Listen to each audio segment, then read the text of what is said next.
Many years ago, in the beautiful city of Lagos, there lived a beautiful young lady whose name was Chidiogo. Chidiogo was very beautiful and well mannered. She had graduated almost 3 years ago, but was finding it very difficult to land a good job in Lagos. She had gone for several interviews and had lost count of the number of interviews that she had done. So she began to hustle by the side, selling things online. She was doing drop shipping. So she would advertise beautiful things on her WhatsApp status, wigs, bags, clothes, and the rest of that. And then when people saw it and liked it and paid for it, then she would now use the money to go and buy it and then deliver to them. Chidiogo was barely surviving. And sometimes this got her frustrated. She wanted a good job. She wanted to live a comfortable life. She had left the eastern part of Nigeria to come to Lagos in search of a better life, and yet she couldn't even land a job. So many nights she would cry herself to sleep, praying to God and begging Him to look upon her and have mercy upon her and give her a good paying job. But things continued like this for a little longer. However, Chidiogo's best friends, Sophia, Natasha, and Ify, were living large. But then they were not always rich. As a matter of fact, it was the four of them that were struggling in Lagos.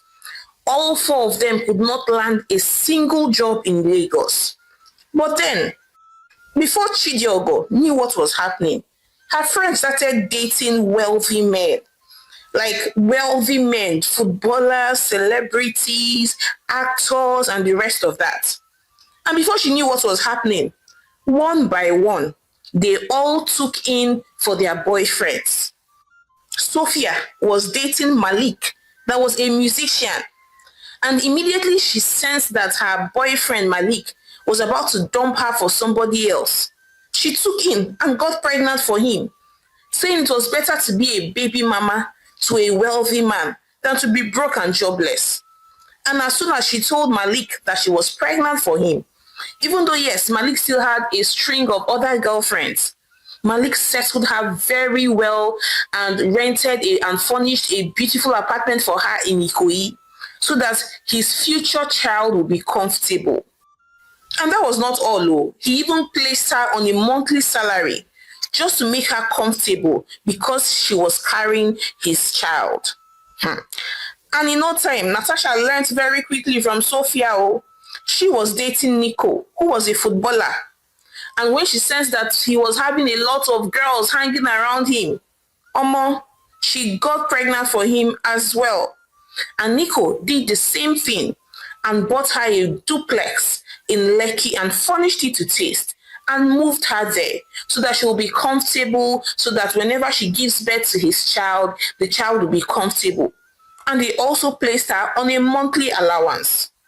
By this time, Ify had learned from her two friends, Sophia and Natasha, that the best career as of now in Lagos was to be a baby mama to one rich man.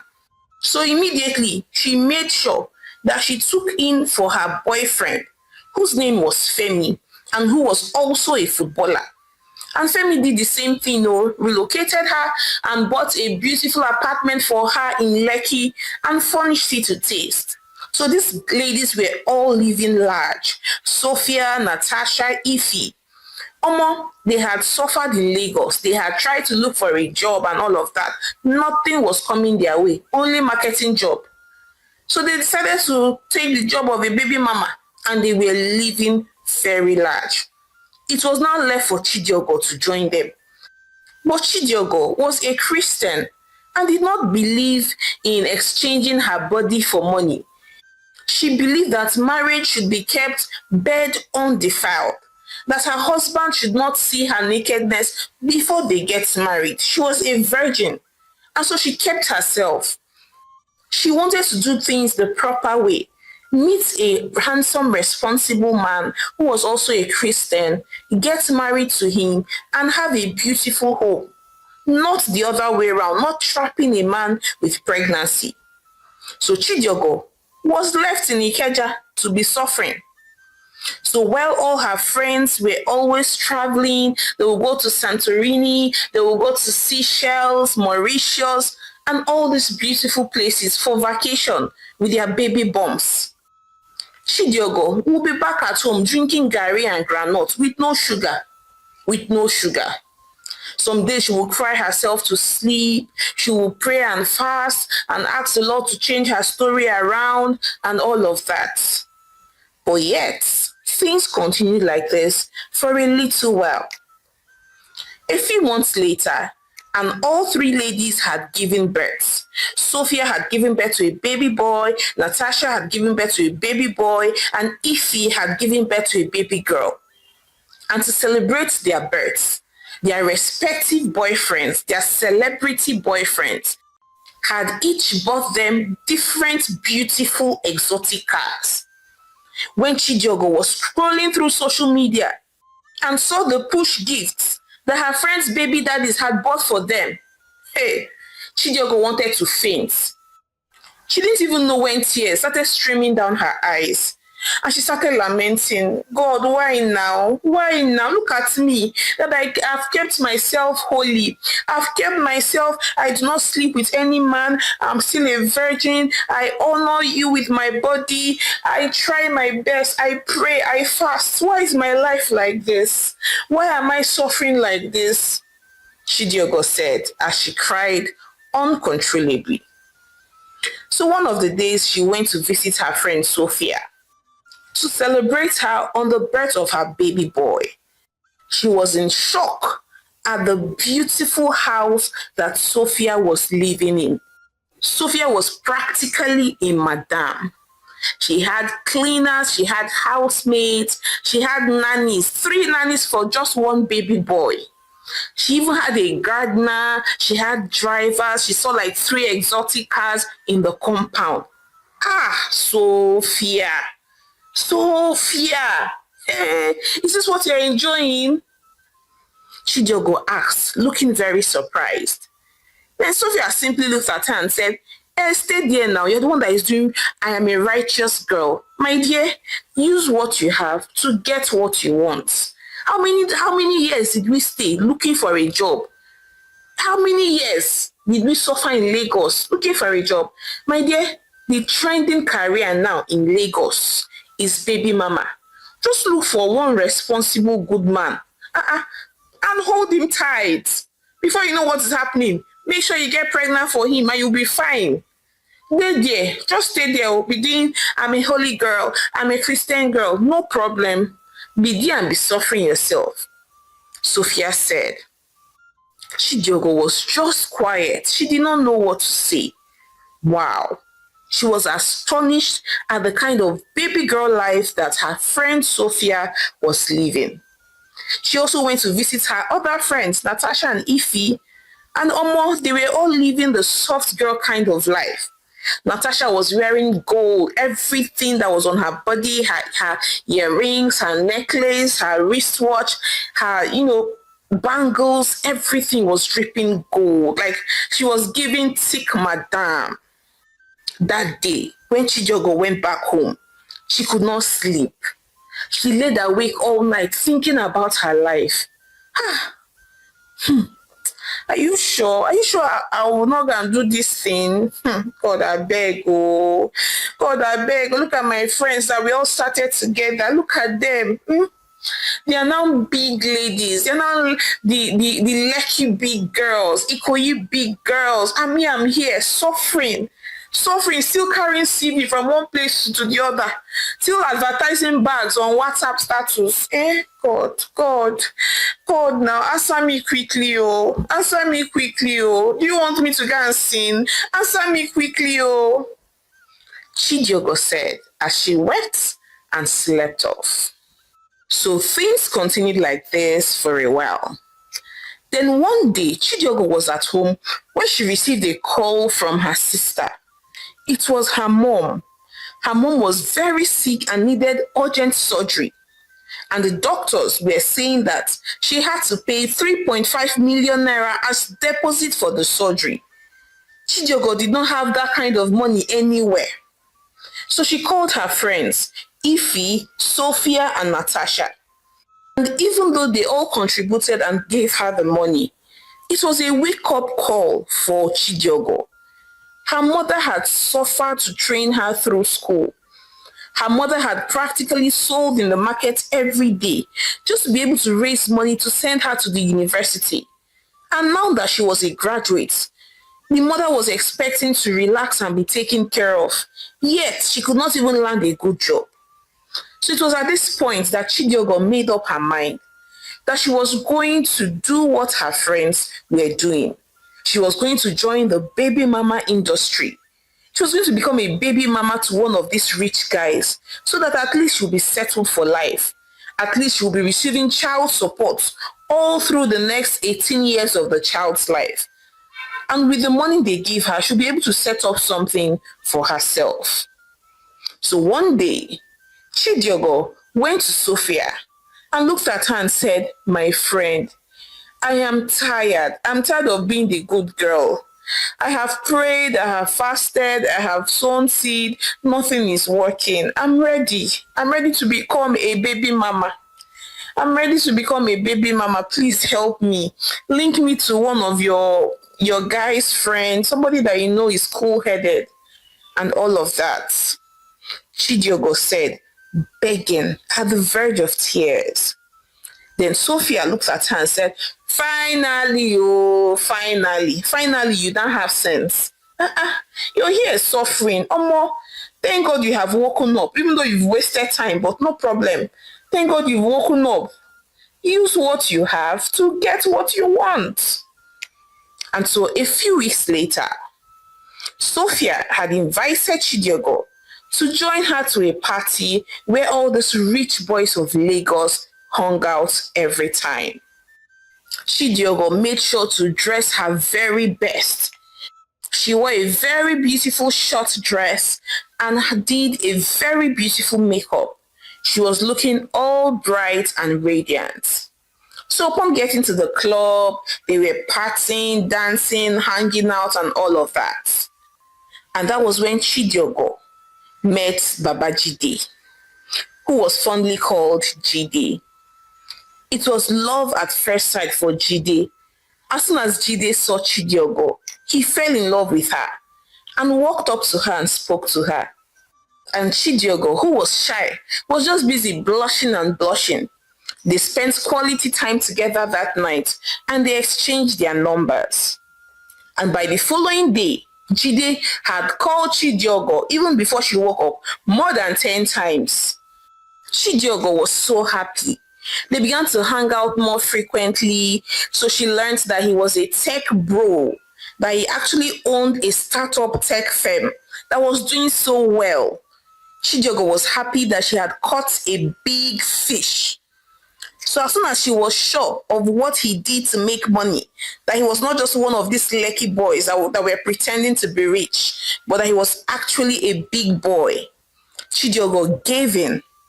And in less than 1 week after meeting him, Chidiogo slept with him. She practically gave her virginity to Jide. Jide was so shocked that he was the first person to ever lie with Chidiogo. And this made him even love her so much more.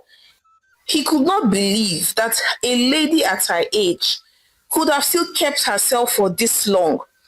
And so he became very generous to her just because he was the one who had laid with her first.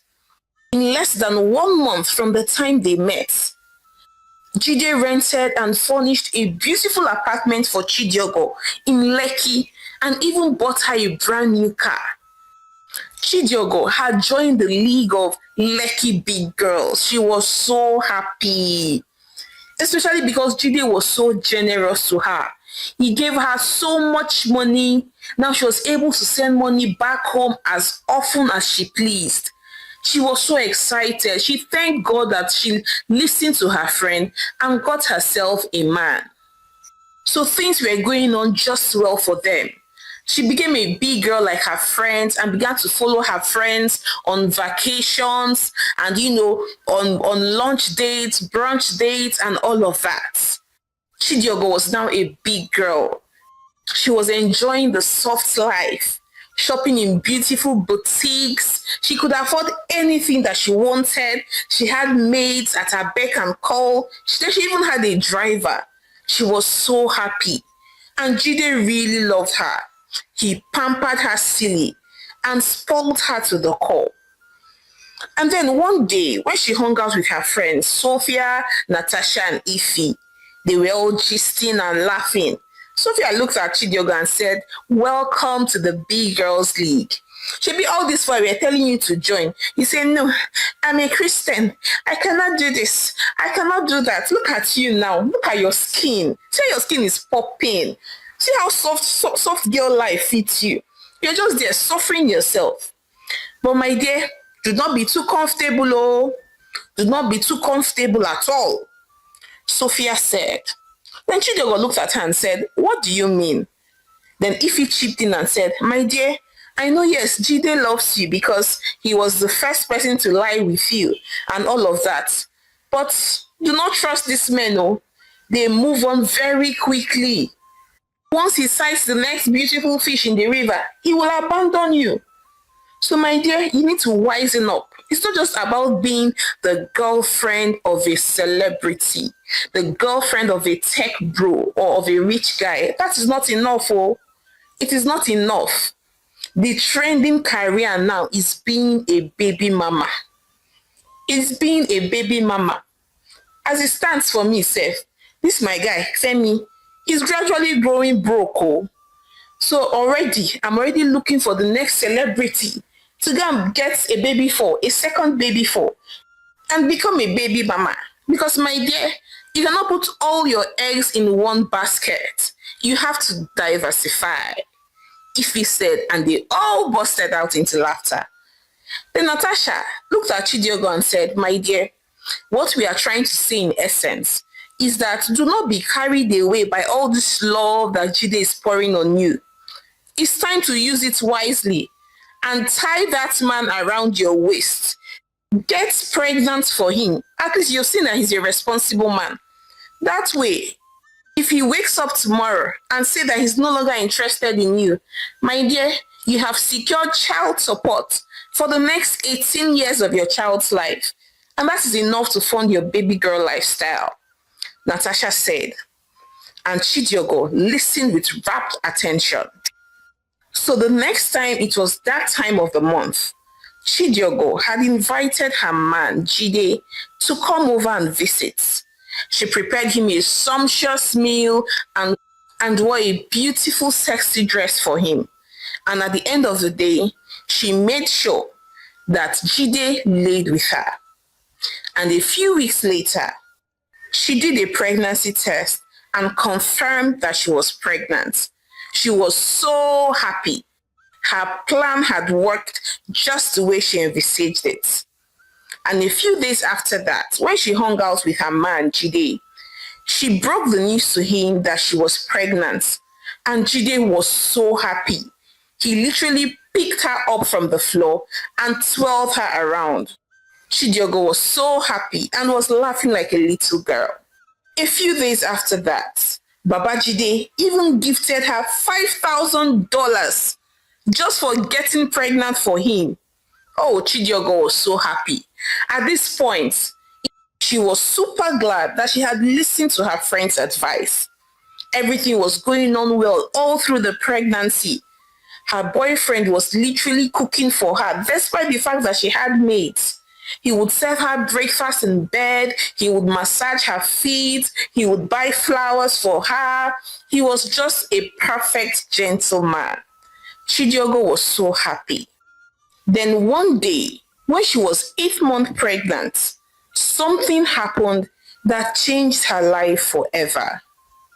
Chidiogo was at home, gisting and having fun with Jide, when suddenly a group of policemen barged into the house and then looked at Babajide and said, "Babajide Ayola, you are under arrest for fraud, impersonation, and cyber theft.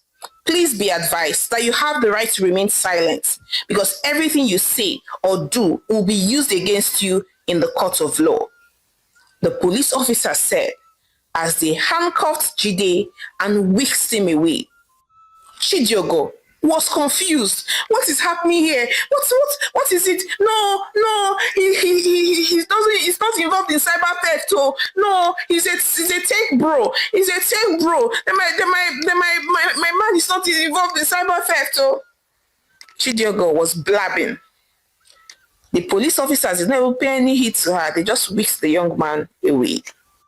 And so that was how Chidiogo began to go from police station to the court, trying to bail her man, Jide, only for her to find out in the course of all her movements that Jide was actually not a tech bro.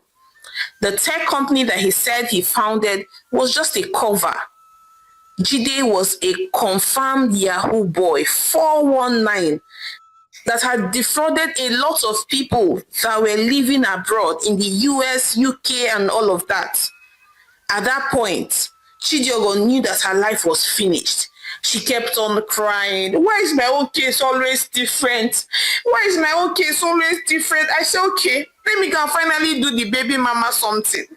I went to do baby mama. Now, of all the people to do baby mama for, it's for a 419er, a Yahoo boy. Chidiogo said as she wept bitterly. But there was nothing that she could do because Jide was sentenced to 15 years in prison and all his assets, his house, his cars, everything was seized. Even the cars that he had bought for her was also seized. Chidiogo was crying and crying. She even went to her friends Sophia, Natasha, and Ify to speak with them to please help her. And all of them just sidelined her. Oh. Sophia looked at her and said, my dear, you're supposed to do your research now. You should have done your findings. You should have been sure of what he was doing before you got pregnant for him. Everybody did their own. Me, I did. I got a child for a footballer. Ify and Natasha, reasonable people. Your own, you went to go and get a child for a 419er. Someone that has been sentenced to prison, 15 years in prison. There's nothing I can do for you. Oh. There's nothing I can do for you. The highest you do, maybe you sell your wigs, sell your bags, sell everything, and maybe start a business or something. There's nothing that I can do for you, and please stop coming to my house. Because before they would also think that my own boyfriend too is into fraud. Please, I don't want that kind of nonsense. Sophia said to Chidiogo. Chidiogo was shocked beyond her bone marrows. She went back home weeping and crying. And a few months later, Chidiogo went into labor and she gave birth to 2 beautiful babies, 2 bouncing baby boys. Chidiogo was so shocked. Ordinarily, she should have been happy and excited. But how will she be excited when she cannot take care of herself? Not to talk of 2 boys, two toddlers, and their father is behind bars in the prison. Chidiogo kept on crying and crying. Why is my case always different? Why is my case always different? Why is my own case always different? She wept for days. Children that were supposed to be a source of joy became a source of sorrow for her. She didn't know how she was going to take care of them. A few days after that, she was discharged from the hospital and went back home. She spent her days in regrets. All her friends had abandoned her. They were the ones that advised her to become a baby mama. And now she finally said, let her leave being a good girl, being a Christian girl, and join the baby mama industry. And it did not favor her. Instead, she ended up with 2 boys with no child support and with a baby daddy behind bars. She wished that she could turn back and change the hands of time, but it was already too late. She took Sophia's advice and began to sell all the luxury items that Jide had bought for her, from wigs to designer bags to shoes to everything. She had to sell everything. And she also had to fire all the staff, the driver, the maids, and all of that, because she could not keep up. and she could not even continue staying in the house that Jide had rented for her. So she had to sell everything that was of value to her and move back to Enugu to go and live with her mother and her siblings. She knew that she had not only brought shame on herself, but on her family. She wished that she had just waited on God for God's time, for God to settle her and give her a good job rather than joining the baby mama industry. She learned a very valuable lesson that because other people are doing something does not mean that you will do it and it will work for you. Sometimes 100 people might be doing something and will get away with it. But when it comes to your own turn, you will not go scot-free. Imagine that all her friends, Ify, Natasha, Sophia, all landed good baby daddies and it got to her turn. And she landed a 419er, a Yahoo boy. She learned her lesson the hard way. Hi besties, it's your favorite storyteller, Omalicha. Thank you so much for watching my story to the end. So I'd like to hear your thoughts on this one as usual. What do you think? Why is it that usually someone will be doing something, like you have wayward friends that are, sleeping around with guys, partying, clubbing and all of that. And they will never get pregnant though. But once you just see one Christian girl that just decides to be wayward just once, she just let her just be wayward small, she will get pregnant. Or maybe better still, even get HIV. So why does this thing always happen? Look at Chidiogo, for example. Look at her friends. They all got good baby daddies, all gave birth to one children. It got to her turn and she got a Yahoo person, a Yahoo boy. And not just that, instead of just one child, she had 2 children. So my question is, why is that when sometimes some Christians who have upheld all the virtues of Christianity, been upright and all that, once they just try, just one time, they say let them try and explore the world, it always ends in premium tears. Do you think it's God's way of punishing them? Or do you think it's just a coincidence, or is God trying to teach them a lesson? What do you really think? Please share your thoughts with me in the comment section, and please support your home girl, Omalicha, by subscribing to my channel, liking my videos, and sharing with your loved ones. So now, till I come your way again with more interesting stories, bye.